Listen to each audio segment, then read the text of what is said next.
¿Qué tal? ¿Qué tal? ¿Cómo están todos ustedes? Soy Horacio Alcaraz, pastor de la Casa de la Palabra en Concordia, Entre Ríos, en la Argentina. Un saludo grande a todos los que están escuchando esta enseñanza, este audio mensaje. Estamos terminando, para los que ya saben, y para los que no también, estamos terminando una serie sobre el Evangelio de Marcos. Y hoy llegamos a Marcos capítulo 15, en la parte final casi de este Evangelio, de esta biografía de Jesús por Marcos. Y lo que hoy vamos a intentar hacer es responder la gran pregunta, la pregunta de las preguntas, la mayor de las preguntas. ¿Cómo sabemos que Jesús resucitó? ¿Cómo lo sabemos? Y vamos a tratar de responder esta pregunta no solamente con la Biblia, la palabra de Dios, sino también razonando, pensando en los hechos que nos llevan a nosotros a tener que tomar, llegar a una conclusión y tomar también una decisión. Quiero decir algo antes de leer el texto que vamos a leer hoy, que es Marcos 15, capítulo 15 del verso 40 hasta el capítulo 16, versículo 8. No son muchos versículos, aunque pasemos de capítulo en capítulo, pero quiero decir algo. Nada es más importante sobre Jesús que su resurrección. Ni sus enseñanzas, ni sus milagros, ni siquiera su muerte en la cruz. Lo central en la fe cristiana es el hecho de que Jesucristo se levantó de entre los muertos, porque su resurrección es justamente lo que le da verdadero sentido, verdadero valor, verdadero significado a sus milagros, sus enseñanzas, su muerte en la cruz y sus afirmaciones acerca de quién era Él, de quién es Él. ¿Sí? Ahora, cuando hablamos de la fe cristiana, estamos hablando de una fe que no es ciega. Si bien muchos de nosotros sabemos que Jesús está vivo por el testimonio del Espíritu Santo en nuestro propio interior, no alcanza ese testimonio para demostrar la veracidad de la fe cristiana. La pregunta es, ¿hay alguna evidencia histórica para lo que yo creo? Si es verdad que Jesús murió y Jesús resucitó entre los muertos, entonces debería haber evidencias históricas de esto. Y la pregunta es, ¿las hay? ¿Hay esas evidencias o nuestra fe es una fe emocional, una fe ciega, que creemos porque nos dijeron que teníamos que creer? Bueno, hoy vamos a leer un texto que es del Evangelio de Marcos, y este texto es un documento, o a ver cómo decirlo, es el primer documento histórico que relata los hechos de la muerte, sepultura y resurrección del Señor Jesucristo. O sea, Marcos es el Evangelio escrito por Marcos, el evangelista, se le dice así porque escribió este Evangelio, es un biógrafo de Jesús, ¿sí? Pero también es el primer documento histórico, el documento más antiguo que relata los hechos de la muerte, sepultura y resurrección de Jesús. Estamos hablando que este documento histórico antiguo data del año 65 después de Cristo. Un año más, un año menos, pero la mayoría concuerdan entre 65 y 70 después de Cristo. ¿Qué significa? Que cuando Marcos escribió su relato sobre los hechos, lo escribió 35 años, apenas 35 años después que sucedieron los hechos. ¿Ok? Cuando decimos que fue 65 después de Cristo, significa que son 35 años más, o 32 años más, de la muerte, sepultura y resurrección de Jesús. Y la pregunta es si un relato escrito 35 años después puede llegar a ser creíble. ¿no? Esa es una buena pregunta. Bueno, los críticos dicen que no se puede creer algo que alguien escribió 35 años después de los hechos, porque 35 años después es mucho tiempo. Bueno, los que tenemos ya por lo menos 50 años, sabemos que, 53 para aclarar, sabemos que 35 años mirando para atrás no es nada y que uno se puede acordar perfectamente lo que hizo 35 años atrás o 30 años atrás. O sea, yo me puedo acordar. Y vos que me estás escuchando, si tenés 45, tenés 50 o 60 años o 70, seguramente te acordás lo que hiciste en tu vida, lo que viviste en tu vida hace 35 años atrás. Y más si fuiste testigo de una muerte violenta como la de Cristo y lo viste resucitado, ¿no? Bueno, en este caso no voy a decir que Marcos fue testigo, porque Marcos no fue testigo, o por lo menos él no lo dice, testigo ocular. No tenemos un dato eh, fehaciente de que él estuvo ahí y fue el que vio los hechos, pero sí sabemos que Marcos escribió basado en el relato de los testigos presenciales de esos hechos, como por ejemplo el apóstol Pedro. Sabemos por la historia de que Marcos fue un hijo espiritual y un compañero de ministerio del apóstol Pedro, y no solamente de Pedro, también del apóstol Pablo. Eso lo vemos en el libro de Hechos de los Apóstoles. Ahora, ¿es creíble entonces el relato de un hombre que está escribiendo 35 años después que ocurrió en los hechos? Bueno, les voy a dar un dato. Las primeras biografías que se escribieron sobre Alejandro el Grande o Alejandro Magno las escribieron Plutarco y Arriano, historiadores antiguos, 400 años después de la vida de Alejandro el Grande. Y nadie duda de lo que Plutarco y Arriano escribieron. Ahora, Arriano y Plutarco escribieron sobre la vida de un hombre, como Alejandro el Grande, pero escribieron 400 años después de la vida. O sea, ellos no tuvieron oportunidad ni siquiera de entrevistar a nadie que fueron testigos de los hechos o de la vida de Alejandro. No, ellos recolectaron información 400 años después y escribieron dos grandes biografías y nadie las cuestiona. Entonces, ¿por qué cuestionar el relato de un hombre que escribe apenas 35 años después de que sucedieron los hechos? Pero bueno, pero más allá de esto, ¿por qué no analizamos los hechos para poder llegar a una conclusión? Y eso es lo que vamos a hacer leyendo Marcos. Vamos a leer el Evangelio de Marcos, capítulo 15, el versículo 40 en adelante. Dice el texto: algunas mujeres, este es el relato de Marcos, miraban desde lejos. ¿Qué estaban mirando? Estaban mirando la crucifixión del Señor, al Señor estando crucificado, y estaban mirando también y vieron el momento de su muerte, cuando Jesús expiró. Relata quiénes fueron estas mujeres. Entre ellas estaban María Magdalena, María la madre de Jacobo el menor y de José, y Salomé.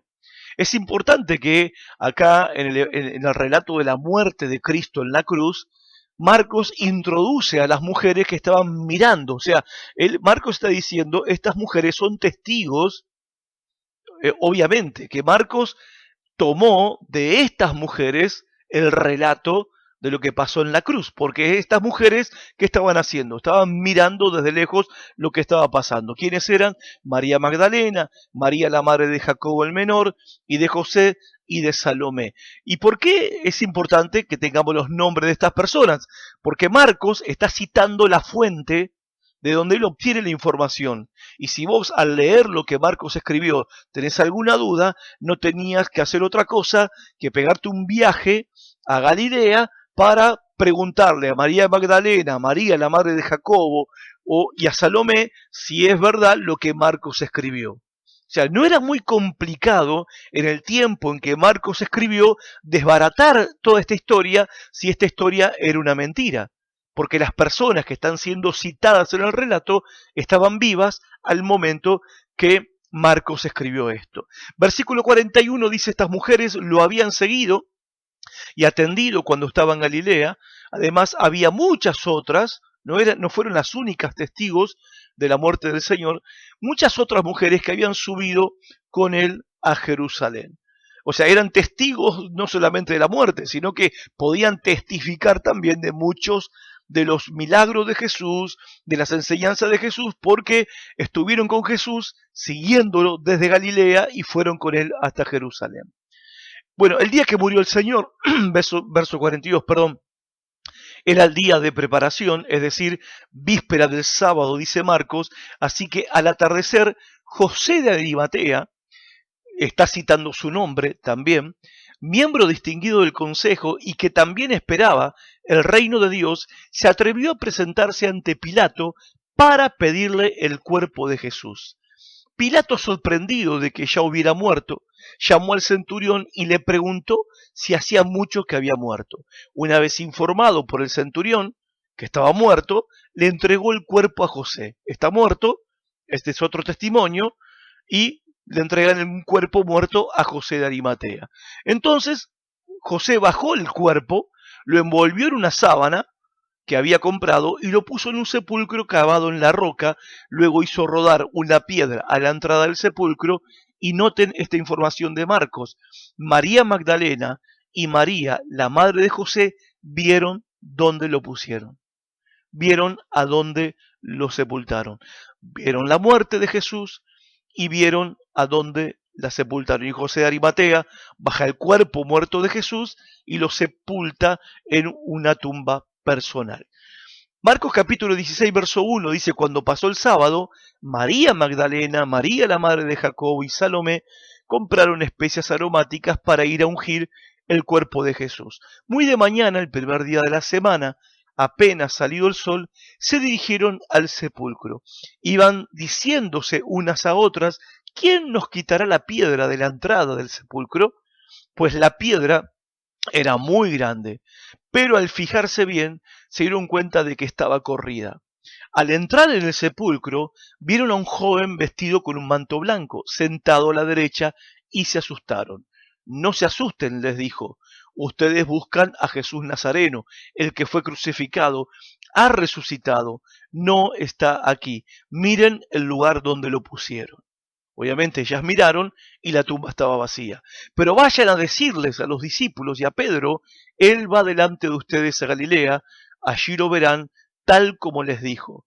Temblorosas y desconcertadas, las mujeres salieron huyendo del sepulcro, no dijeron nada a nadie porque tenían miedo. Bien, entonces vamos a analizar los hechos. Y los hechos son los siguientes. La idea de analizar los hechos es que después vamos a llegar a una conclusión y obviamente a tener que tomar una decisión. O como si estuviéramos hablando en un juicio, cada uno va a tener que dar su propio veredicto. El primer hecho del relato es que después de su crucifixión, Jesús fue sepultado en una tumba por José de Arimatea. O sea, si vas a tener una resurrección, si vas a hablar de una resurrección, tenés que tener un cadáver primero, ¿ok? O sea, Jesús tiene que haber muerto, ¿sí? Bueno, el testimonio de que Jesucristo murió, y esto parece para nosotros una perogullada, tener que hablar de esto, lo que para nosotros es obvio, pero esto es cuestionado. O sea, una de las maneras que se cuestiona la resurrección de Jesús es decir que Jesús realmente no murió.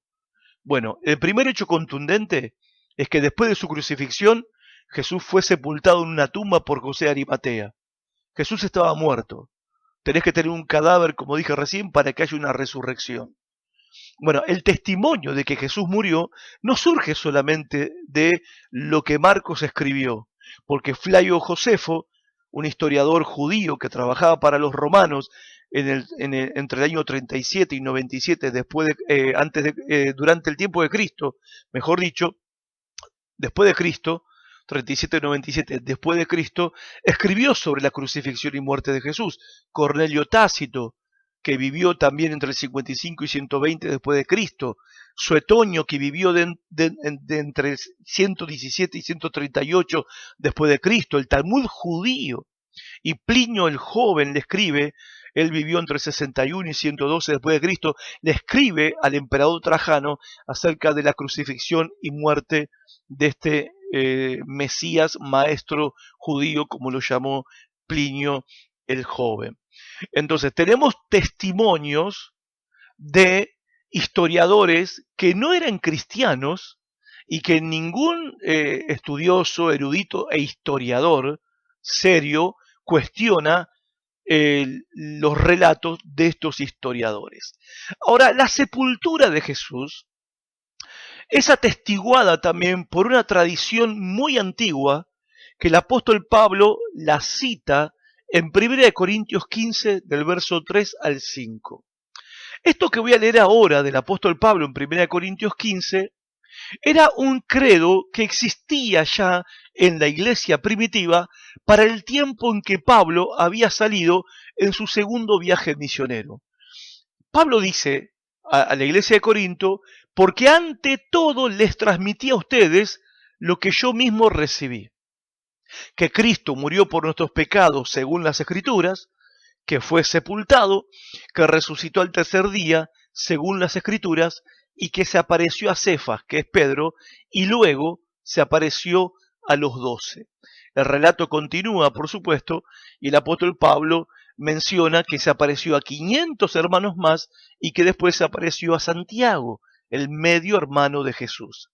Ahora, cuando Pablo escribe esto, él está diciendo que lo que les predicó, esto de que Cristo murió por nuestros pecados, que fue sepultado y resucitó el tercer día, es algo que él recibió. Y que él les dice que fue lo que le transmitió la primera vez que él llegó a Corinto.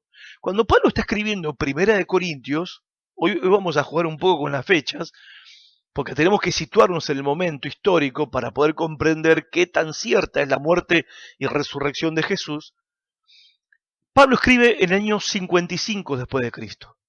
O sea, 25 años después de la muerte de Jesús, Pablo le escribe a los corintios y les dice, la vez pasada cuando yo fui a predicarles a ustedes, le transmití lo mismo que me dijeron a mí, que me transmitieron a mí.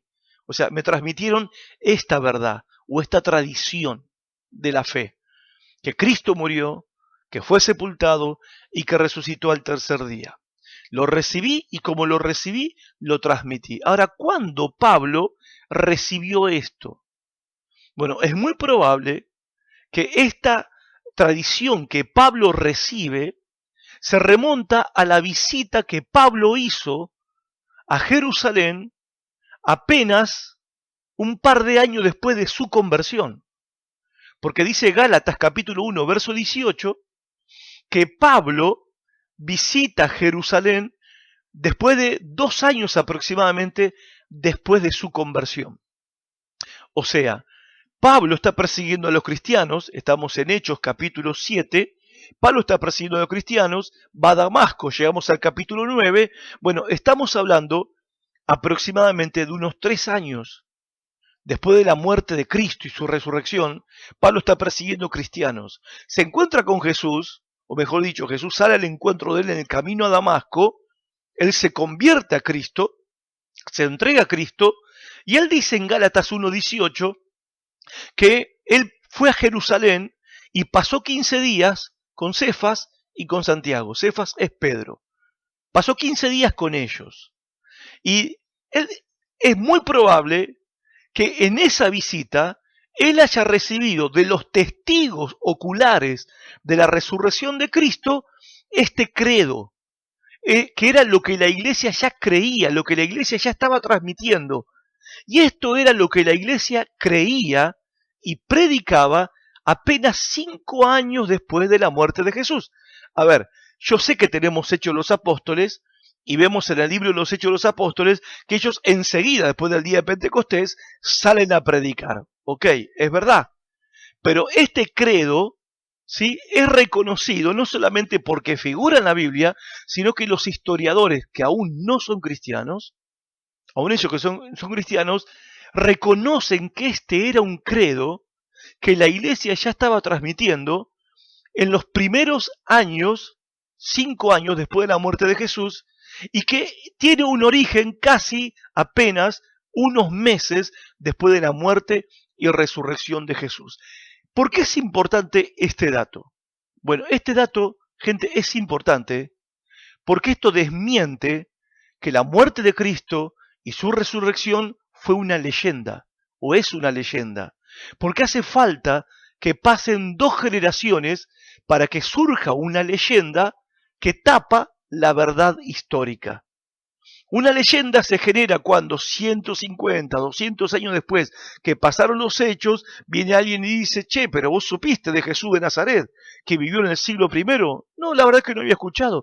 No supiste, pero él fue un hombre que resucitó entre los muertos, y ahí es como se empieza a generar, ¿sí?, toda la leyenda, y empiezan a tergiversarse los datos históricos, lo que ocurrió y lo que pasó. Pero para que una leyenda, cualquier leyenda que existe hoy, ¿sí?, tuvieron que pasar por lo menos 150, 200 años para que la leyenda se establezca y la verdad histórica quede sepultada por esa leyenda. Vos no podés tener una leyenda apenas unos meses después que ocurrieron los hechos.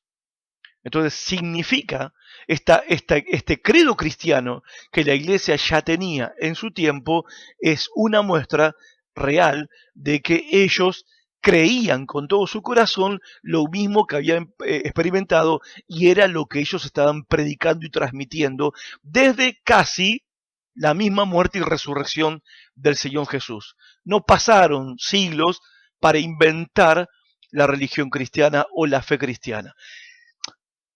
Con este hecho, que el hecho número 1, que después de su crucifixión Jesús fue sepultado en una tumba por José de Arimatea, venimos al punto acá de que cuando lo leemos en Marcos, estamos leyendo también un material muy antiguo, el más antiguo, y esto es reconocido también por estudiosos que no son cristianos, que es el más antiguo que hay con respecto a estos datos históricos.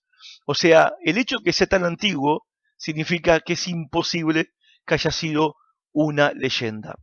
Y otro dato que es importante, José de Arimatea. Porque si vos escribís que José de Arimatea pidió el cuerpo, lo bajó de la cruz y lo enterró en su sepultura, y ponés el nombre, y el tipo era miembro del tribunal judío que condenó a Jesús, viste, es difícil inventar eso. Es difícil hacer cargo a un hombre conocido, miembro del concilio judío, que condenó a Jesús, ¿sí?, inventar la historia de que él pidió el cuerpo, lo bajó de la cruz y lo sepultó en la tumba. El nombre de José de Arimatea, que es citado en el relato, testifica y certifica que no es un invento, porque cualquiera, o el mismo José de Arimatea, podría haber desmentido esto que Marcos escribió. Entonces, todas las fuentes históricas son unánimes en esto. El entierro de Jesús en la tumba fue hecho por parte de José de Arimatea, y lo que enterró José de Arimatea fue un cuerpo muerto. Hecho número 2.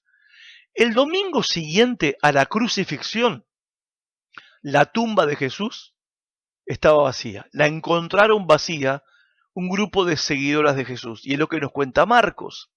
Ahora, el hecho de que sean mujeres las que son las primeras testigos de que la tumba está vacía, podemos llamarla un testimonio impropio o inconveniente para esa época. ¿Por qué? Porque el testimonio de una mujer no servía. No servía. Si algo ocurría en algún lugar, un accidente, un asesinato, un robo, y había una denuncia y un juicio, los esclavos y las mujeres no podían testificar en un juicio, por más que hubieran sido testigos presenciales de lo que había pasado. Era impropio que una mujer testificara, que diera testimonio. Ahora, si vos querés inventar una leyenda de que tu Salvador, tu Maestro, tu Mesías, resucitó entre los muertos, y no vas a inventar una historia donde son mujeres las que están dando testimonio, porque el testimonio de una mujer era despreciado en la Palestina del siglo I. Y esto juega a favor del rol de las mujeres en el descubrimiento de la tumba vacía, porque si estás inventando no vas a usar mujeres. Segundo está el testimonio enemigo, porque la versión de que, o sea, la tumba está vacía, ¿qué fueron lo que dijeron los líderes judíos? Bueno, ellos no explicaron cómo la tumba estaba vacía o qué pasó con el cuerpo. Ellos inventaron la historia, la versión de ellos, que fue una cuestión conspirativa con los guardias romanos, que los discípulos habían robado el cuerpo, lo cual demuestra que el cuerpo no estaba. No explicaron qué había pasado con el cuerpo, que el cuerpo ya no estaba más en la tumba. Entonces, el segundo hecho contundente es que tanto por las mujeres como por los enemigos de Jesús, ¿sí? Hay un reconocimiento que la tumba estaba vacía. Hecho número 3. En muchas ocasiones y en diferentes circunstancias, distintas personas y distintos grupos de personas experimentaron apariciones de Jesús vivo después de su muerte. En 1 Corintios 15, del 5 al 7, el apóstol Pablo da toda una lista de testigos de las apariciones de Jesús resucitado. Y como son tantos testigos, la conclusión es obvia. Dichas apariciones ocurrieron. Porque en la lista está Pedro, que es Cefas, en la lista están los 12, en la lista están los 500 hermanos, en la lista también está Santiago, el medio hermano de Jesús. Era muy fácil, cuando Pablo escribió esto, desmentir a Pablo, porque Pablo está diciendo que muchos de estos hermanos, algunos ya estaban muertos, pero la mayoría de ellos estaban vivos en el tiempo que Pablo escribió Primera de Corintios 15 y contó quiénes fueron los testigos oculares de Cristo que estaba vivo. Era muy fácil desbaratar el mensaje del Evangelio, el mensaje de la muerte y resurrección del Señor Jesucristo, con simplemente consultar con aquellos a quien Pablo está poniendo como testigos oculares.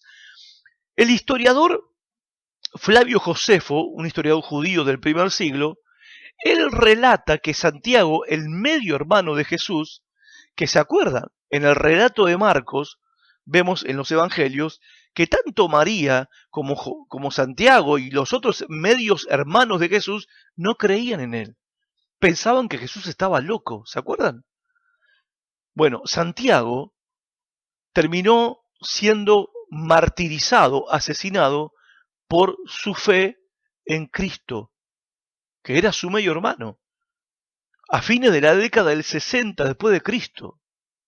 El medio hermano de Jesús fue asesinado porque se negó a negar su fe, por dar testimonio de su fe en Jesucristo, su medio hermano. Ahora, la mayoría de nosotros tenemos hermanos, ¿no? ¿Qué se necesitaría para convencer a nuestro hermano o a nuestra hermana, ¿sí? De tal manera que vaya a morir, ¿sí?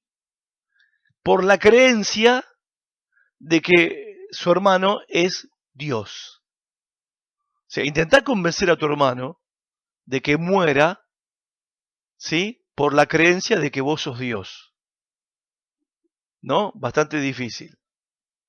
Ahora, ¿puede haber alguna duda de que esta transformación dramática en este medio hermano de Jesús tuvo lugar porque, dice el apóstol Pablo, apareció a Santiago? Apareció a Santiago.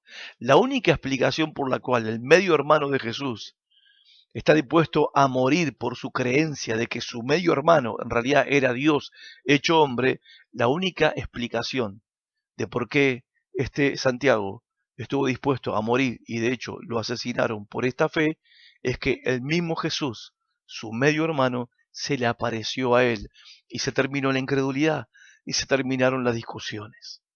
Hecho número 4.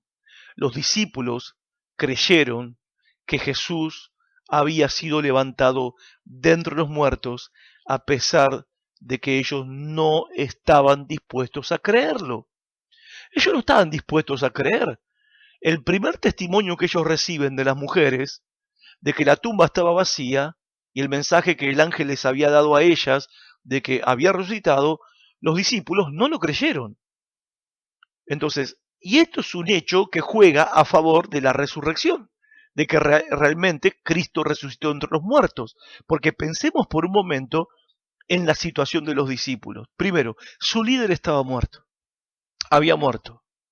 Y los judíos, y los discípulos eran buenos judíos, no tenían ninguna creencia en un Mesías que iba a morir, y mucho menos resucitar, porque se suponía que el Mesías iba a venir a vencer a los romanos y no al revés, que los romanos iban a matar y encima crucificado al Mesías, al rey de Israel. Segundo, según la ley judía, la ejecución de Jesús demostraba que él era un hereje, un blasfemo, porque ¿qué dice Deuteronomio 21:23? Maldito por Dios el que muere colgado de un madero. O sea, la catástrofe de la crucifixión para los discípulos era que al final los fariseos tenían razón y ellos estuvieron siguiendo a un engañador durante casi 3 años. Y tercero, las creencias judías acerca de la otra vida suponían que alguien iba a ser resucitado de los muertos en la resurrección final. Ellos no estaban esperando una resurrección el domingo por la mañana. La única cosa que los discípulos, podían haber hecho era conservar la tumba de su maestro como un santuario sagrado, tipo Gauchito Gil, esperando que en el día del fin su maestro se levantara de entre los muertos. Entonces, esta situación de los discípulos confirma el hecho de que realmente Jesús resucitó, porque ellos llegan a creer no porque quisieron creer. A ver, con todo esto, con toda esta situación en la que ellos estaban, los discípulos creyeron y estuvieron dispuestos a sufrir por esta fe y a morir por predicar que Jesús, que había muerto en la cruz por nuestros pecados, había resucitado entre los muertos y que es el juez de todos los hombres y que va a volver a juzgar a los vivos y a los muertos. Ahora, ¿por qué ellos creyeron y estuvieron dispuestos a sufrir y a morir por predicar este mensaje? Por el peso de las evidencias. Ellos no eligieron creer, no les quedó otra opción que creer. Ellos lo vieron, ellos lo tocaron, ellos comieron con él, ellos lo oyeron, ellos lo vieron irse al cielo.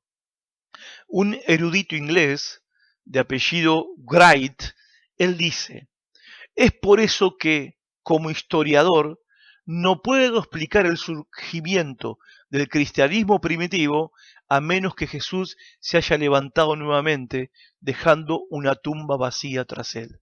¿Qué está diciendo este historiador?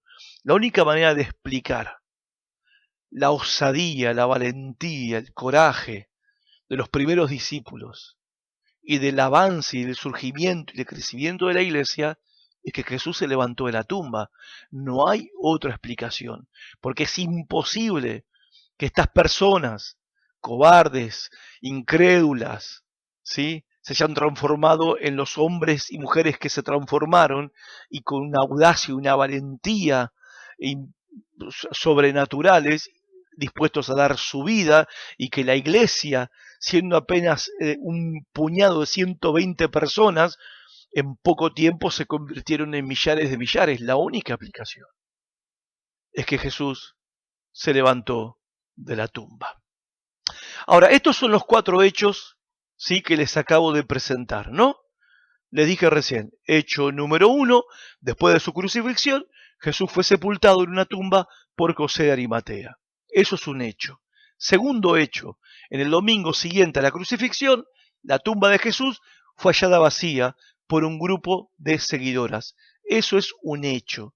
Hecho número 3, en muchas ocasiones y diferentes circunstancias, distintas personas y grupos de personas experimentaron apariciones de Jesús vivo después de su muerte. Esto es un hecho. No es teoría, no es leyenda, son hechos.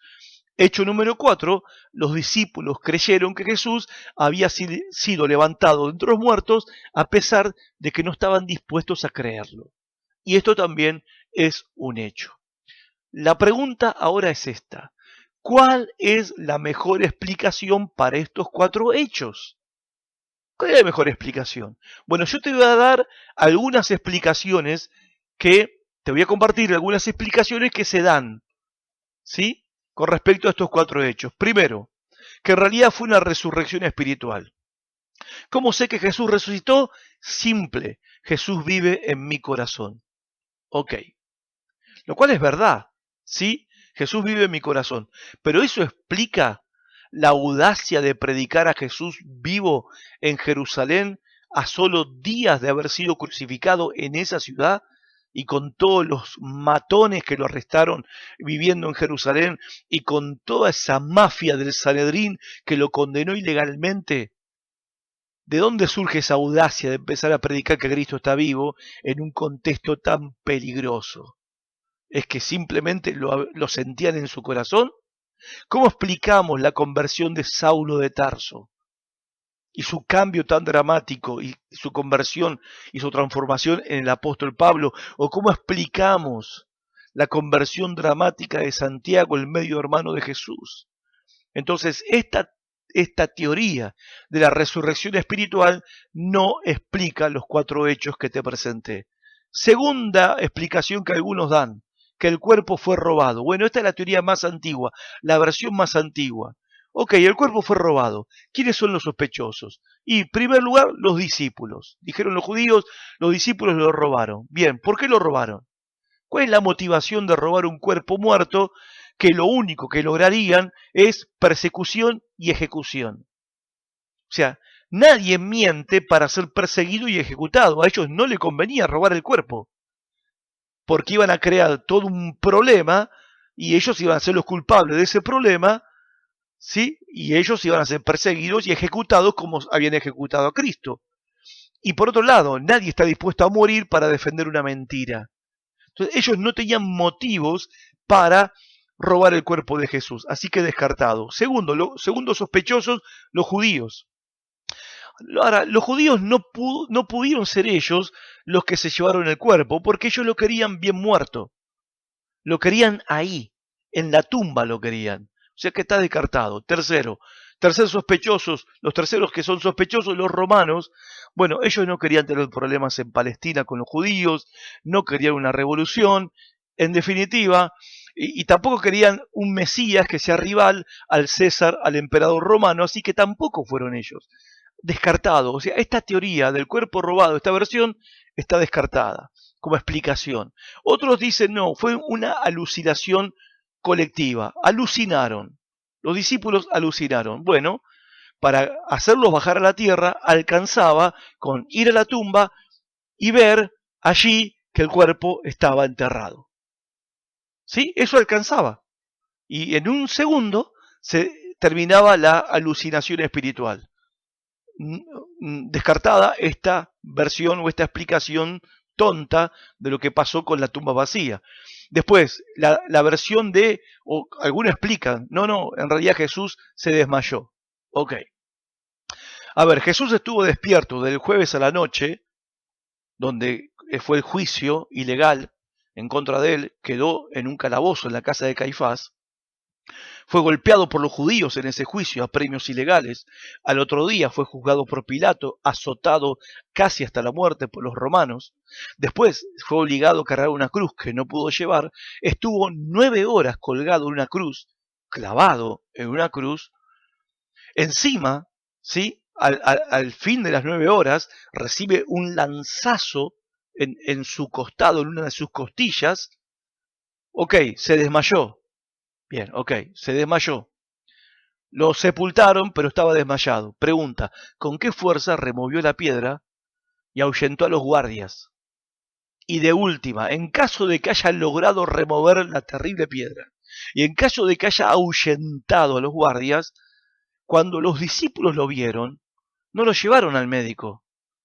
Los discípulos lo adoraron y comieron con él. Entonces, no se desmayó, realmente Jesús murió y resucitó con un cuerpo glorificado. Esta versión, esta explicación también está descartada. Hay otras teorías, podría seguir, no voy a seguir, que en realidad no era Jesús el que fue sepultado, sino un hermano gemelo de Jesús. Otra explicación de algunos es que Jesús era un alienígena, etcétera.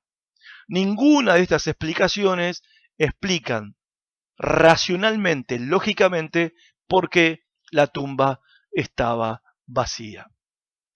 Para terminar, la resurrección de Jesús está bien documentada por historiadores como Josefo, a quien cité, Ignacio, él era cristiano, Josefo no, Justino Mártir, Tertuliano. Estoy hablando de hombres que vivieron entre el primer y segundo siglo después de Cristo, historiadores, pero eran cristianos. Pero también hay otros historiadores del primer y segundo siglo, Cornelio Tácito, Suetonio, Plinio el joven, Luciano de Samosata. Bueno, ellos reconocieron el impacto que este evento increíble tuvo en las personas de esa época: la muerte, sepultura y resurrección de Jesucristo. O sea, a la luz de las evidencias, Jesús está vivo. Ahora cualquiera podría decir, ok, sí, está vivo. Las evidencias son contundentes. Él está vivo. Puedo creer que Él está vivo. Ahora, ¿y qué pasa ahora? Bueno, no alcanza con creer. Y este es el punto con el que voy a terminar. El apóstol Juan escribe en Juan capítulo 1, verso 12, pero a todos los que creyeron en Él y lo recibieron, les dio el derecho de llegar a ser hijos de Dios. Es verdad que para tener fe hay que creer en los hechos, pero para tener la experiencia de conocer a Jesucristo y ser salvados por Jesús y ser transformados en hijos de Dios, hay que recibir a Jesucristo vivo en el corazón. Hasta acá, yo como predicador te puedo acompañar, mostrándote lo que dice el texto bíblico, y llegar al final del Evangelio de Marcos como llega cuando las mujeres salen temblando y desconcertadas, huyendo del sepulcro. No le dijeron nada a nadie porque tenían miedo. Y ahí como que el Evangelio termina casi de una manera abrupta, ¿sí? Y con la escena de una tumba vacía, y los lectores del Evangelio y los que escuchan el mensaje del Evangelio tienen que sacar una conclusión. Tienen que llegar a una conclusión, y los hechos son contundentes. Jesús resucitó. Jesús está vivo. Ahora, para que esta verdad transforme tu vida y cambie tu vida y te provea perdón de pecados, salvación del alma y una nueva vida juntamente con Jesús y un cambio dramático de tu presente y tu destino eterno, tenés que recibir a Cristo en tu corazón. No alcanza con creerlo. Hay que recibir a Cristo en el corazón como Señor y como Salvador. Tenés que venir a Él con un corazón humilde, arrepentido, arrepentida de tus pecados, y recibir a Cristo como el Señor y el Salvador de tu vida, como aquel que realmente murió por tus pecados, fue sepultado y al tercer día se levantó entre los muertos para darte una nueva vida. Ese paso lo tenés que dar vos, poniendo tu fe y tu confianza en Cristo, en este Cristo que está vivo. Pensalo. Que Dios te bendiga mucho. Gracias por estar de ese lado y por compartir conmigo este momento. Hasta nuestro próximo encuentro. Si alguien quiere aprender más de la palabra de Dios, conocer a Jesús de una manera más íntima, personal y profunda, te invito los domingos 19 horas, Nogoyá 1860, en la Casa de la Palabra, Concordia. Estamos allí reuniéndonos cada domingo, protocolo mediante, para celebrar la vida de Cristo. Nos vemos. Dios los bendiga mucho.